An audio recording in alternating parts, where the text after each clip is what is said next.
Il y a bien longtemps avant que les villes ne s'élèvent et que les routes ne soient tracées dans les terres, Rouge du Sud naquit un royaume de silence et de secrets qu'on appelait Uegbo. C'était une terre de traditions de chants de forêt et de voix oubliées.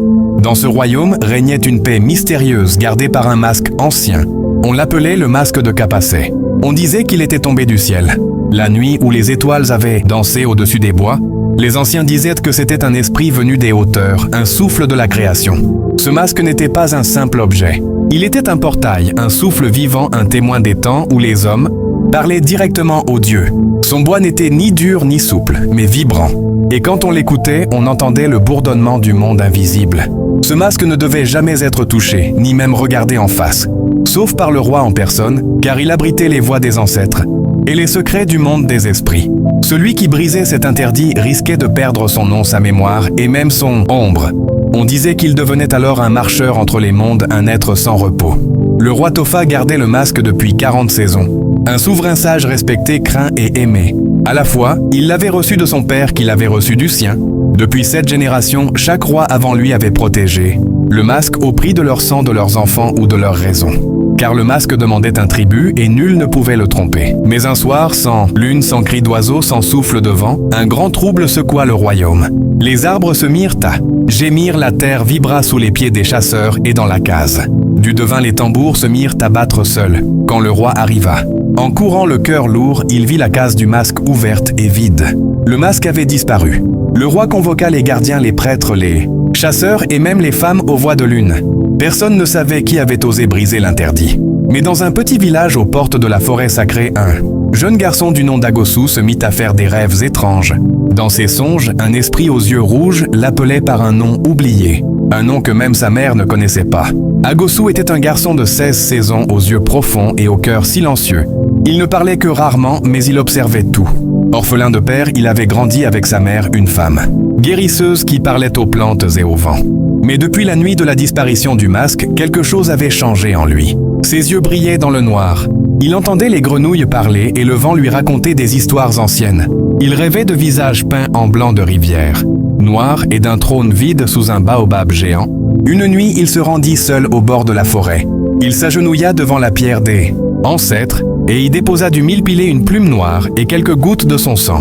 Alors la terre trembla légèrement, une fissure ouvrit et un vieil homme sortit du sol. Sa peau était craquelée comme l'écorce. Sèche, ses yeux étaient blancs, sans pupilles, et sa voix faisait vibrer les feuilles. L'esprit dit à Agosu, « Tu as été choisi, ton sang porte une mémoire que même les ancêtres ont oubliée. Le masque ne t'a pas fui, il t'a appelé. Tu es l'élu de la mémoire. » Ainsi débuta le voyage d'Agosu. Il traversa la forêt interdite où les arbres ont des oreilles. Il marcha dans les marais dormants où vivent les esprits sans visage. Il parla aux hiboux noirs et aux poissons qui nagent dans les rêves.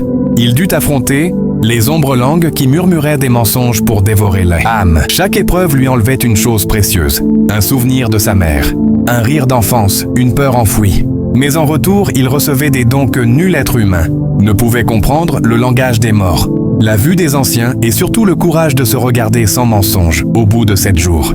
Et cette nuit sans repos, sans feu et sans nom, il arriva devant une clairière interdite. Un lieu que même les oiseaux évitaient. Au centre flottait le masque. Il lévitait entre ciel et terre entouré de 7 serpents blancs aux yeux d'or. Le silence y était lourd. Comme la pierre, Agosu tomba à genoux et prononça un nom oublié, celui de son arrière-grand-père. Un roi banni dont le souvenir avait été effacé des champs. Alors, les serpents s'éloignèrent. Le vent s'arrêta, les feuilles se figèrent. Le masque descendit lentement et se posa sur le visage d'Agosu. Et à ce moment-là, il vit tout. Les ancêtres qui dansaient sous terre, les vérités cachées dans les cris des bébés, les crimes oubliés des rois et les pactes anciens faits entre l'homme et la terre. Quand Agosu revint au village, les enfants s'arrêtèrent de jouer, les anciens tombèrent. À genoux, les esprits se turent, car ils reconnurent en lui le gardien de l'an. Invisible.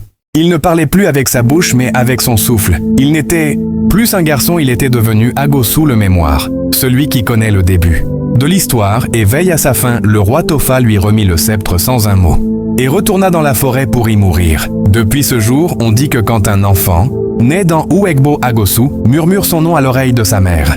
Car tant que le masque existe, la mémoire du peuple ne meurt jamais. Si tu crois que les histoires anciennes portent encore des messages pour aujourd'hui, si tu ressens que derrière chaque conte, il y a Une vérité spirituelle que le monde moderne a oubliée, alors abonne-toi maintenant. Car ici, chaque vidéo est plus qu'un récit. C'est une lumière pour ton chemin, un miroir pour ton âme. Un rappel que l'Afrique est porteuse de mystère et de puissance. N'écoute pas ces histoires comme de simples contes. Écoute-les avec ton cœur.